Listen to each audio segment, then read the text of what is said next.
Mahigit 8 oras matapos sumalpok ang dump truck sa poste ng LRT sa Marcos Highway sa Marikina City, hindi pa rin po naiaalis sa lugar ang truck at ang nasawing pahinante sa loob nito.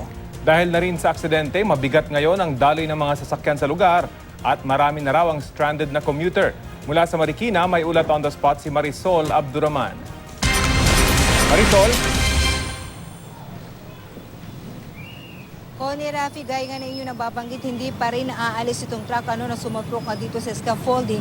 Dito yan sa ginagawang LRT sa bandang Marcos Highway. Kung nakikita ninyo sa ating live na kuha ngayon, sinusubukan na ngayon ng rescue team na i-retrieve itong, sorry to say, bangkay na po ng pahinante na hinihinalang natusok nga doon sa bakal ng mga scaffolding. Ayan, nakikita nyo yan. Initially kanina ang alam natin, babaklasin muna ang buong scaffolding bago nila ma-retrieve itong pahinante. Pero ngayon, ayan, nakikita ninyo, sinusubukan ng i-pull ang kanyang body mula doon sa pagkakaipit. Pero yun pa lang ho, ang naging update natin talaga, naging pagbabago dahil natagalan bago actually nila magawa yan dahil may kailangan munang tanggalin na parte ang scaffolding bago nga yan nagawa. Samantala, alas 6 pa nga na madaling araw kanina, Connie, Rafi, nang bumangga ang dump truck na yan sa scaffolding sa isa sa mga poste na ginagawang LRT dito sa Marcos Highway. Hindi agad na umpisahan ang pagbabaklas sa scaffolding kung saan umuno nakatusok ang pahinante ng truck dahil wala sa set kanina ang project engineer. Kailangan kasing baklasin muna ang bagong scaffolding, rather ang buong scaffolding bago hilahin ng truck. Sa mga impormasyong nakuha ng MMDA, mabilis ang takbo ng nasabing truck na may mga pagkasabay pa raw na iba. May rinig pa nga raw ang ilang mga enforcer dito at meron din tayong mga nakausap ng mga bystanders dito na parang sa tingin nila nagkakarera raw ang mga ito kaninang madaling araw. Sumalpok ang truck sa scaffolding at natusok dito ang pahinante na si Sammy Galano na ayon sa Marikina Rescue, idinilektra ng patay pasado alas 3 kaninang madaling araw. Pero ang kinakasama ni Galano na si Rhea Alfonso na dumating kanina sa lugar, hindi pa rin matanggap ang nangyari. Sa katunayan, umaasa pa rin siyang buhay na makukuha ang asawa na naipit sa truck. Lalo pat 2 buwan siyang buntis sa unang anak nila ni Galano. Ang mga kapatid naman ng biktima labis na naghihinagpis sa nangyari kay Sammy, lalo't alam daw nila na pauwi na raw ito ng mga oras na yon. Sa punto ito, Rafi, Connie, kausapin natin ang mismong namumuno sa isinasagawang operation dito, ang Chief ng Operations ng Marikina Rescue, si Mr. Ronald Mejia. Sir, sa mga oras na ito po, pasensya na for asking pero what's taking it long? Simula kanina alas 3, we understand inumpisan nyo na po ito, pero bakit ito natagalan ho ang pagbabaklas at yung pag-retrieve ho? Opo, sa kadahilanan po na kailangan bawasan po namin yung scaffolding, Kasi yung scaffolding po kaninang alas 3 ng daling araw, tuwid pa po siya. Nung maglilinuwag po, ang scaffolding po ay humapay. Kaya dapat po pag-ingatan po namin at yung pahinante po ng truck na ito ay nakatusok pa yung scaffolding sa kanyang katawan. Kaya dinadahan-dahan lang po namin ang pag-aalis ng truck, paghugot sa truck, palayo sa scaffolding. Kaya doon po kami natatagalan at syempre po yung sobrang traffic na po dito sa Marcos Highway. Kaya nahihirapan din po kami sa pagkilos po namin.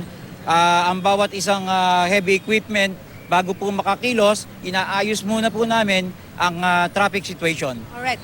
Kanina gumamit na ho ng acetylene ng rescue team, Like we're talking here about how many percent na po ng scaffolding ang nabaklas, sir? Okay, 30% ng scaffolding po ay nabaklas na po namin. Okay. Initially, you said na kailangan baklasin ang buong scaffolding bago finally ma-retrieve ho ang pahinante doon. Sa ngayon, as we speak, ang situation ngayon, nakikita ho natin, nire-retrieve na ho kahit hindi pa ho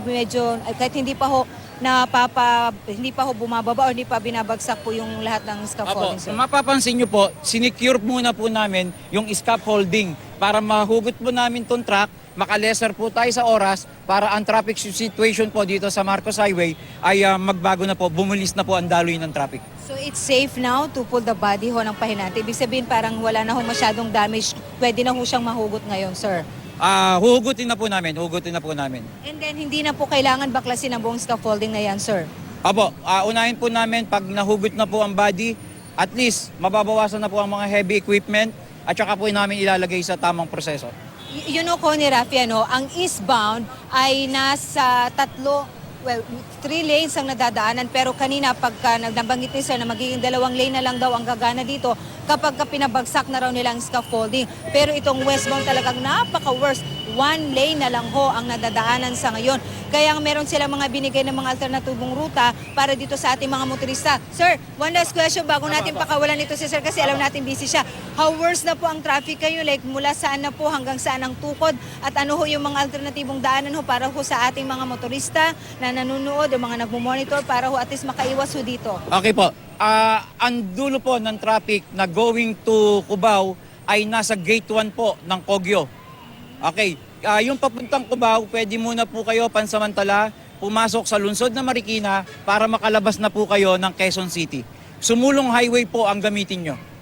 Kanina rush hour on a Friday, sir. Sa tansya nyo po, gaano ho katagal ito or how soon maibabalik po sa normal na sitwasyon ho ang lugar na ito? Kasi we know this is a busy street ho at talagang this is really worse na nakikita ho natin sa ngayon. Siguro po sa loob po ng isang oras, maibabalik na po namin sa tamang daloy ng trapiko. Salamat, pakakawalan na ho kita at alam kong kailangan kayo doon. Connie, Rafi, yun po yung magbinibigay na alternatibong daanan dito. No? So hopefully nga by an hour from now, may balik na nga sa normal ang sitwasyon dito. At kaya umaapila nga ho itong mga traffic enforcer ng MMDA at yung Marikina Rescue, lalo na doon sa mga truck na bumabiyahe dahil simula 10 kanina ay alam naman natin na allowed na sila magbiyahe na kung maaari. Iwasan na lamang ang Marcos Highway sa ngayon dahil talagang napaka-terrible ng trapiko dito sa lugar.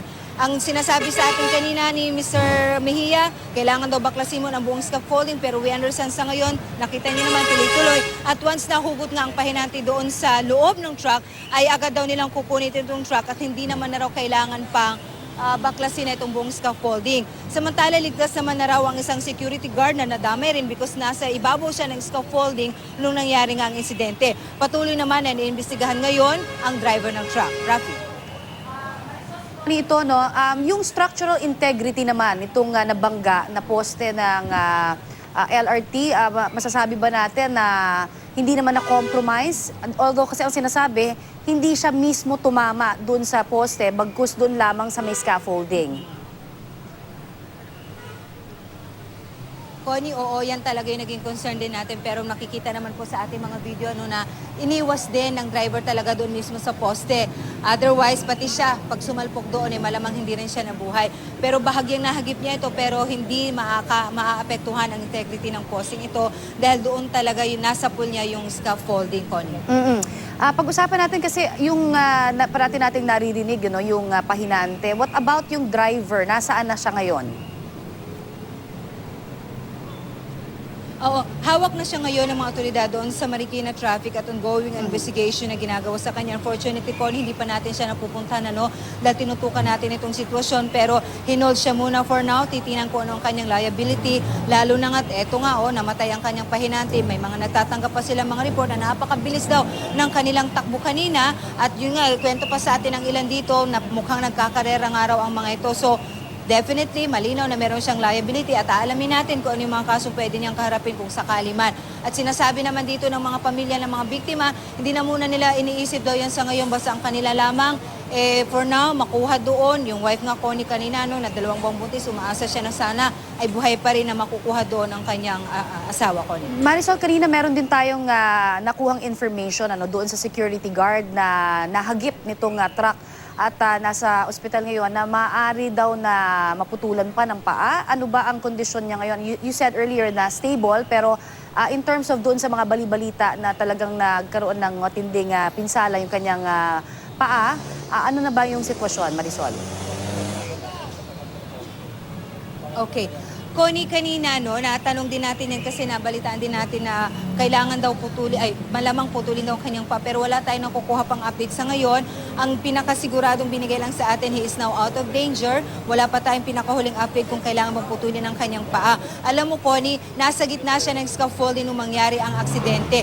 Kung bumaba raw ang security guard pababa ng scaffolding, malamang hindi raw siya mabuhay. Buti na lamang daw, ayon dito sa mga rescuer, ang kanyang takbo ay pataas. Pero hindi na rin niya talaga, kumbaga, na iligtas ng lubusan ang kanyang sarili para sana maging free sana siya sa anumang injury. Nung tumakbo siya pataas ng scaffolding, nahagip pa rin ang kanyang paa. So alamin natin yan kung ano na talagang pinakahuling sitwasyon ngayon itong security guard. Pero magandang balita, ligtas na siya sa kapahamakan, Connie. Okay, huling pang katanungan na lamang, Marisol. Kanina nagrereklamo yung mga rescuers dahil hindi daw nila makontak yung structural engineer nitong LRT. Nandyan na ba siya ngayon at nakikipagtulungan?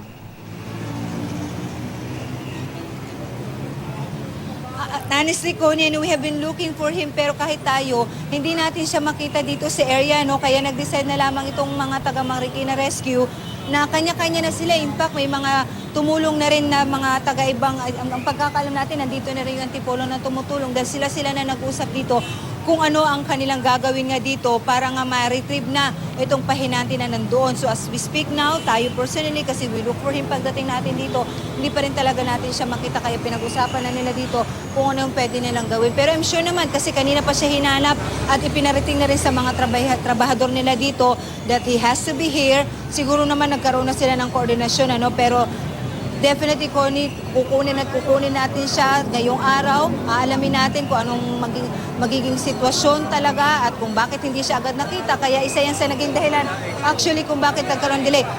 Connie, inaabisuhan na tayong umalis sa lugar kasi hindi Sige lang. naligtas yung ating location kasi natanggal na ba? Okay, hihilain na ata kasi Connie yung truck, so kailangan na natin medyo umatras ng location Okay, dahil Marisol. medyo malapit tayo ng konti dito. Hindi na safe yung ating kinaroonan. Naintindihan namin at ikaw ay mag-ingat din kayo dyan. Maraming salamat sa iyong update sa amin, Marisol Abduraman.